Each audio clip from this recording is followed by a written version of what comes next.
తెలుగింటి పండుగ సంక్రాంతికి అన్నదాతకు విడదీయలేని బంధం ఉంది.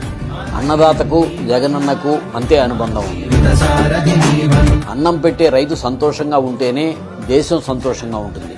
రైతును సంతోషంగా ఉండేలా చేసిన నాయకుడు జగనన్న, అలాగే డాక్టర్ వైఎస్ రాజశేఖర రెడ్డి గారు. దేశానికి రైతే వెన్నెముక. వైఎస్ఆర్ వారసుడిగా దీన్ని బలంగా నమ్మిన వ్యక్తి జగన్మోహన్ రెడ్డి గారు.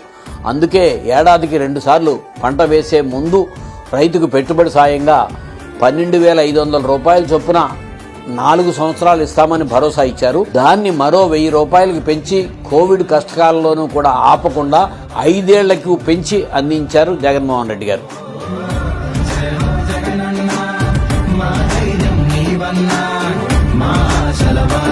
నిజానికి రైతుకు ఏం చేసినా తక్కువే, ఎంత చేసినా తక్కువే. అందుకే గ్రామ స్థాయిలోనే రైతులకు అన్ని సేవలు అందించే ఓ బలమైన వ్యవస్థను సృష్టించాలని రైతు భరోసా కేంద్రాలకు ప్రాణం పోశారు. రైతు ఎదుర్కొంటున్న కష్టాలన్నిటికీ ఇది 1 స్టాప్ పరిష్కారంగా ఉంది. నకిలీ విత్తనాల బారిన పడకుండా ఇక్కడే సర్టిఫైడ్ విత్తనాలు, ఇన్పుట్స్ దొరుకుతాయి. భూసార పరీక్షా కేంద్రాల నుంచి పండిన పంటను నిల్వ చేసుకునే గిడ్డంగులు, ఆఖరికి ఖాతాలో పడ్డ నగదును డ్రా చేసుకునేందుకు ఏటీఎంలు కూడా కొన్ని చోట్ల ఆర్బీకేల్లోనే అందుబాటులోకి వచ్చాయి. ఇప్పుడు ఆర్బీకే అనేది ఓ బలమైన ప్రభుత్వ వ్యవస్థ.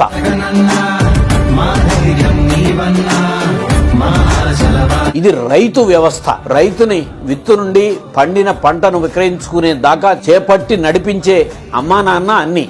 మనసు మంచిదైతే ప్రకృతి కూడా సహకరిస్తుందనేది ఎంత నిజమో ఈ 4.5 ఏళ్ల వైఎస్ జగన్ పాలనలో నిజమని తేలింది.